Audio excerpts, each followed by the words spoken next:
You gonna sit? We were tasked to do a recovery on a small island off the coast of Haiti. We went to do this recovery. It was fairly complex. It was big vehicles in a difficult situation. They were causing a lot of agitation among the people because they were blocking a causeway.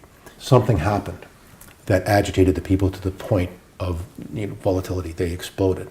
And I happened to be the only guy there. Well, I should say I wasn't the only guy there. It was me and my partner doing the recovery. But I sent him away because the situation was so violent that I knew that his staying there would just put him in jeopardy.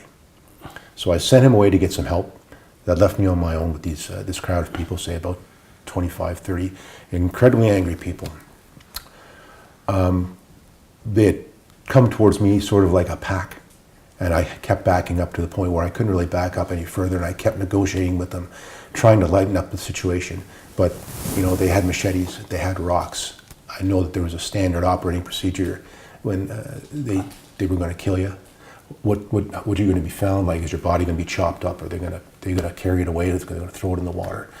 And I knew in my heart that I was facing that at the moment.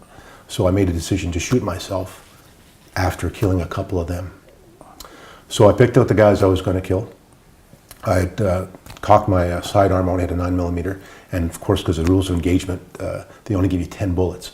So you're really kind of screwed, no matter what, with 10 bullets. So I picked the guys I was going to kill, made the decision to go forward with it.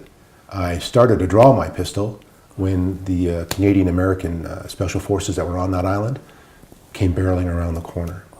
So for me, just the way I am, I'd made that decision. As far as I was concerned, I was a dead guy. And them coming around the corner changed the entire equation. And then we had a security perimeter, and then we carried on with our work. And I pretty much really forgot about it then. And remember I told you that all these things go through your mind at the same time with perfect clarity. Well, when you're in a ramped up situation like that, I guess you can handle it. When you're sitting on your bunk and everything's peace and quiet, and it's at 2:30 in the morning, I wasn't prepared for it. And it all came rushing back at the same speed, and really it was overwhelming.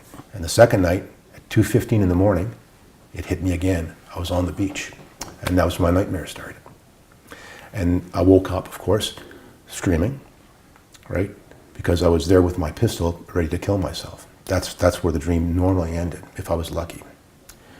And then I got up again, went right back out to the porta potty, and then it went on the next night, and then the next night, and then every night.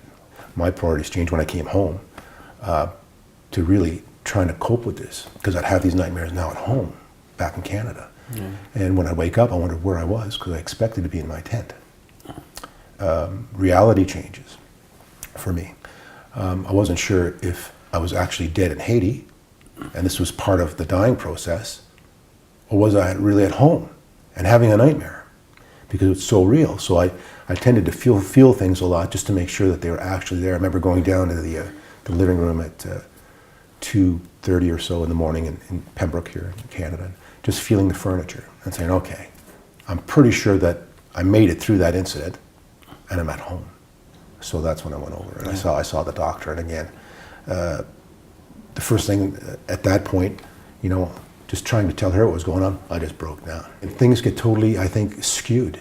And when you're trying to grapple with the new you and what's going on, you're trying to find out why this happened to me. I'm trying to, what was it maybe? And then it came down after time. I should never have considered that. I said, that's what did it. I considered suicide.